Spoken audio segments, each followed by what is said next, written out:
It says decant, so. And a screw cap. Great. I mean, how easy is that? Oh no, decant. Welcome to my salon. Pour this right away. Okay, so today we're talking about a grape variety that nobody ever talks about. BLAUFRÄNKISCH. Let's give it a couple of moments to breathe while I'll tell you who this grape variety is, where she comes from, what she like, and what foods match her personality best. Interesting.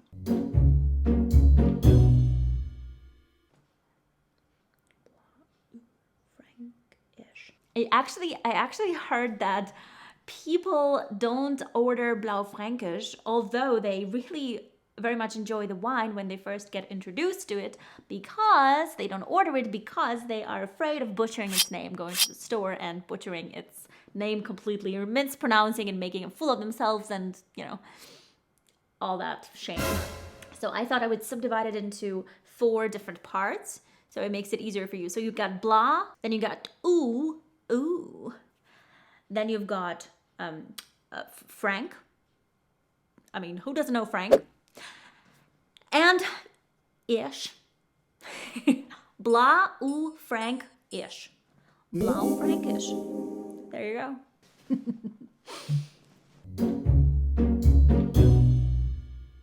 BLAUFRÄNKISCH is a red grape variety. Duh. It is a grape variety that is quite self-confident. It's quite charming. You could even call her lovely. You don't have to have a super crazy wine geek knowledge or exquisite palate to be able to enjoy BLAUFRÄNKISCH. What's cool about it is that on one hand it has this beautiful lively acidity, but again not too sour, not like Pinot Noir sometimes can be too sour, too much acidity, too much So it's got this beautiful smooth acidity, and then on the other hand it's got structure, it's got tannins, but they're not as austere, they're not as harsh as the tannins, for example, of Cabernet Sauvignon. What's also super cool about BLAUFRÄNKISCH is that it's so price friendly. You can get a bottle, this one was like 11 euros.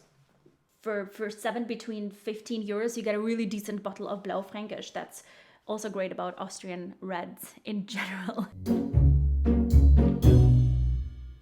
It's considered to be a middle European grape variety. So we're talking Austria, Germany, and Hungary. It's also a late ripening, ripening. It's a late ripening, it's a grape variety that ripens late, and that means that its berries, in order to get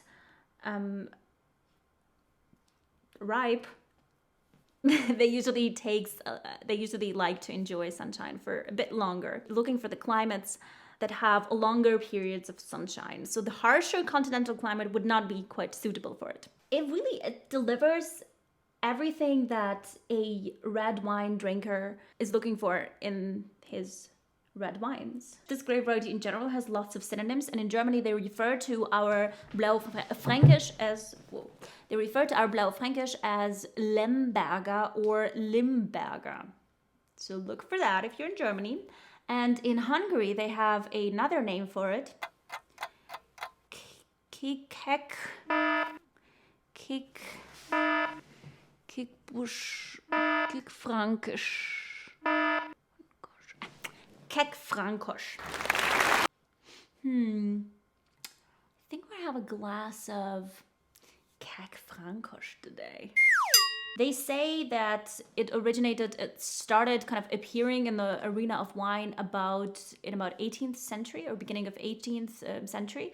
And from then on, it's been considered as the indigenous grape variety, red grape variety of Austria.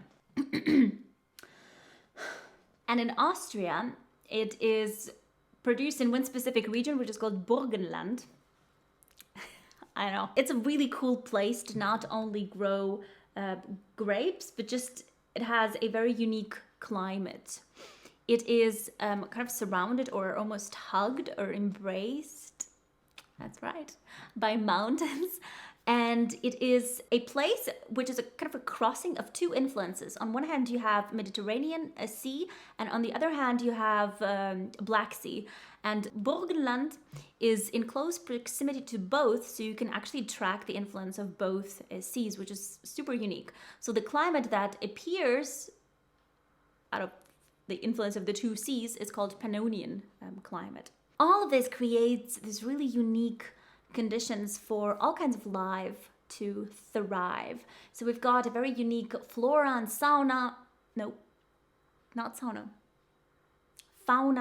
flora and fauna, which is of course contributes to biodiversity. And we know that if there's one thing that thrives, that enjoys biodiversity, it's the vine plant. So lots of wine is planted in the Burgenland, a great region to think about when you think about both reds and whites from Austria.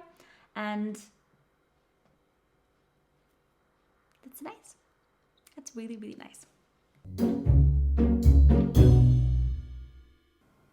Nice couleur also. Very typical. Do you see these tears dropping as I turn slowly? Her feet. Aw, let's call them tears. Rain on my window. Do you see them? Do you see? Check it out. Do you see these tears dropping, flowing? Rainy, rainy Blaufränkisch. Melancholical wine.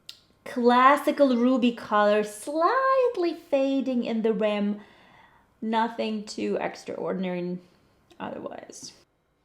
A pretty good nose, actually. I pick up lots of fruitiness. This lovely ripe fruitiness.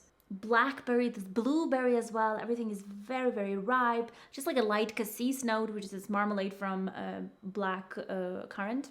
Marmalade, or more like liqueur from black currant. But it's not one-dimensional, like not at all. It's not just fruity and marmalade-y. It's got this beautiful, like almost like a peppery side to it. Dark black pepper. Maybe a bit of those sweet spices. You've got vanilla, you've got a little bit of cinnamon sticks. Let's drink it. Oh, so fresh. Hoi. My mouth's watering so much, so it gives you this lovely succulent, almost juicy feeling, but at the same time entered tannins, and you've got texture. You've got this velvety, almost wool-like quality to it. So it's definitely a bold red, I would say, quite self-confident too. It's it's present in your palate. It's showing its character. I'm there, so full of character too. Yeah, and in the end, I think it gives you last long. The finish is really, really long, and it gives you this bitterness, but not of the chocolate. But I would go with green bitterness. It's a bit. I have to say that it's a bit coarse. It gives you. It's a bit rough at the edges. It's not completely round and smooth and all lullabies.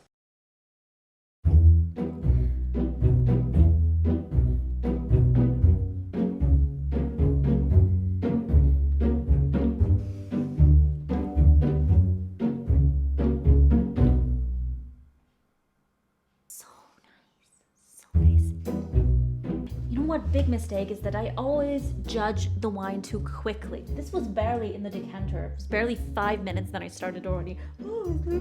It's so different now. Really, it has developed, and it's much more, integrated right now. And I think we all do this mistake that we just open the wine and we expect it to just be its best right here, right now. Well, this is a mistake, because what you should do is you should wait and you should talk to the wine, and you should create perfect conditions for the wine to thrive. Give the wine 40 minutes to just come home, okay? To settle in, it's so cool right now. It's all of a sudden I've got this beautiful herbaceousness to it, like a rosemary and thyme, but the dried kind of, not the fresh one, the dried kind of sprinkled on the potatoes. I am so hungry, you guys. My. And you've got this almost a lavender, like this dried lavender touchy going on, like almost this Mediterranean kind of garrigue thing. Do you know what's garrigue? It's this combination, it's this Mediterranean word for a combination of Provençal from herbs from Provence. It's like €11 wine. It's giving me lots of pleasure right now. What did I say? A totally different picture. All of a sudden you've got acidity and the tannins working together. They're really well integrated. And the acidity is still there, and this greenish component is kind of, it's gone. So you got more of a refined look of this wine. What do we eat it with?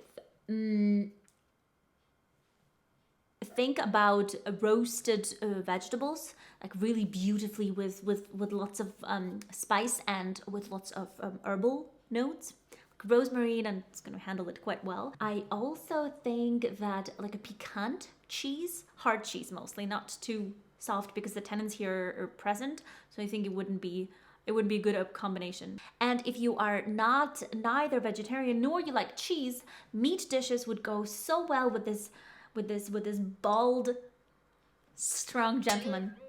Oh, it's a she. Forget it. Think about meat dishes, and also don't hesitate to include game. Deer meat, like a beautiful steak with roasted potatoes, with rosemary roasted potatoes. Nice. Yeah. That would be good. They were really good. I'm also really hungry.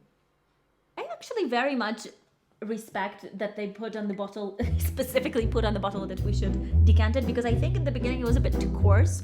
The acidity and the tannins get along much better in my mouth than they used to before when I opened the bottle.